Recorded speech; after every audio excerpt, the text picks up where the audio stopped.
if he asks me to do anything, I'm hoping it's when we get this, when he gets in, that he puts me in charge of our the elections and where we can get our election platforms completely fixed. Ooh, I like that.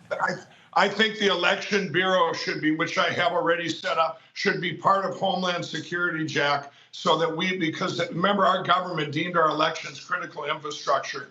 And so that's what I hope that he would do. 5-10 years ago, the thought of the My Pillow guy being in charge of elections would be an absurd conversation. But it's 2024, and it's somehow a legitimate conversation. But hey, both parties same. Am I right? And encourage everyone to vote the day of the election, not before. Very important, everybody. The media is all over there attacking me for telling you all that. If you get a mail-in vote or whatever, mail-in ballot, just bring it with you to make sure if they tell you, oh, you already voted, say, no, I didn't, and you go to your local sheriff. Mike Lindell is so horrendously wrong that he's being fact-checked by Laura Trump, the head of the RNC. I mean, there's never been anyone in history, I don't think, that has taken as much incoming as Donald Trump. He's being fact-checked by Laura Trump. That's how wrong he is. But the truth is, if we want to compete with the Democrats, we cannot wait until Election Day. If we want to compete and win, we must embrace early voting. Of course, Mike Lindell, took this in stride and said, oh, okay, I was wrong. Let's change course, everyone, right? That's exactly what he did.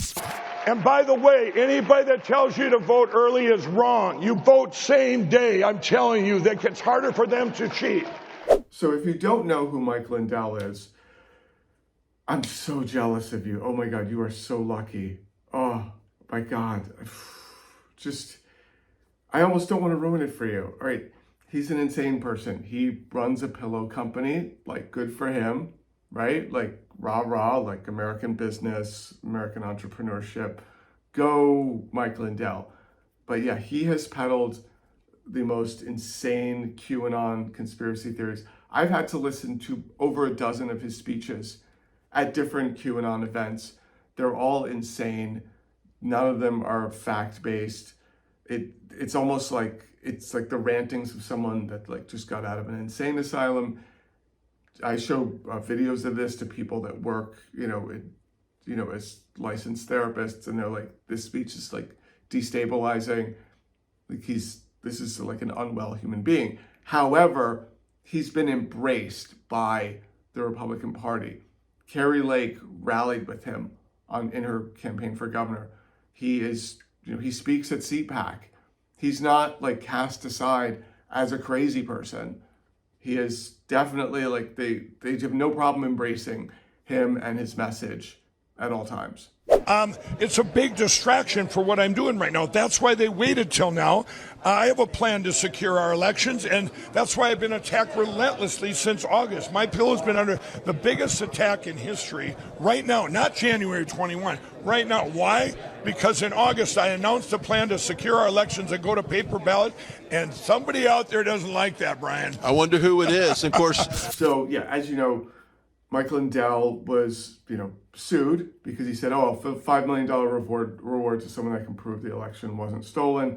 The person who actually did this and uncovered who proved it was actually a conservative. They were MAGA.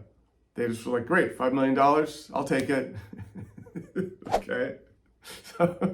And it is funny because I've seen him over the years, and he has this sort of emboldened. Years ago, he had this sort of emboldened attitude, and right, like, I'm fighting for America. And just recently, when you see him, he's a little bit more muted, like a little bit more like, like he's kind of afraid to speak because he's like, every time I open my big dumb mouth, I lose business, I get sued. Okay. And yeah, but still, the Republican Party embraces him. He speaks at rallies. He speaks. They have not distanced themselves from him. They might have pretended to distance themselves from him. That's it. And also, he's also starting to advertise in areas where he is not as well known, like on black radio stations, like in urban radio stations, Hot 97. The people there listening generally don't know who he is.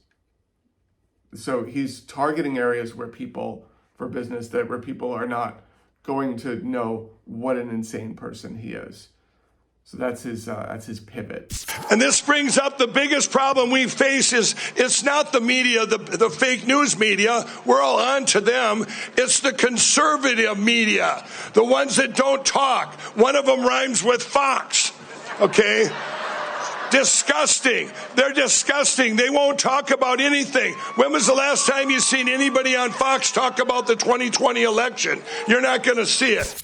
Like I said, Mike Lindell doing anything besides being like the crazy My Pillow guy, it's an absurd conversation. Him in any public role would be absurd, especially as director of Homeland Security, director of elections. But you know what? We're in this is MAGA country now, right?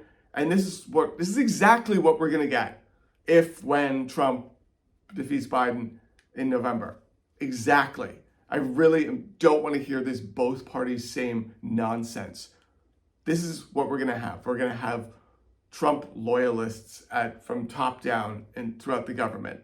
That's what they realized. They realized, you know what, we weren't prepared enough. We need to have, a Mike Lindell as director of Homeland Security or head of elections. We need loyalists. So, you know what, while you and I think it's absurd, MAGA doesn't think it's absurd. They want someone in there that's going to be 100% loyal to them. When you read the transcripts and testimony of people that worked and resigned from the Trump administration, that's totally on brand, right? They had, there were awful people working in Trump's administration they were awful, but at the end of the day, they were like, no, I'm sorry, President Trump, we cannot send tanks into a protest. Just not a good look, unconstitutional. Like, there's a lot of problems with that. And then he would throw a temper tantrum and go, damn it, like, why can't I fire you? Right? And the person that was the voice of reason is also an awful person. Like, that person was, you look at them, they're terrible. But they weren't like terrible enough to work for Donald Trump.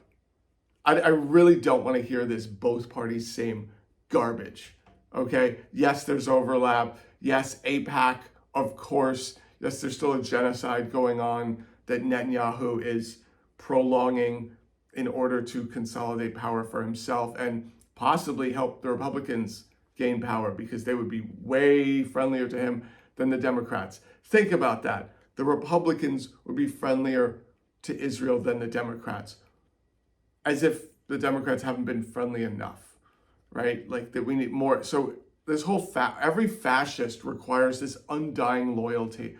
There's never enough loyalty.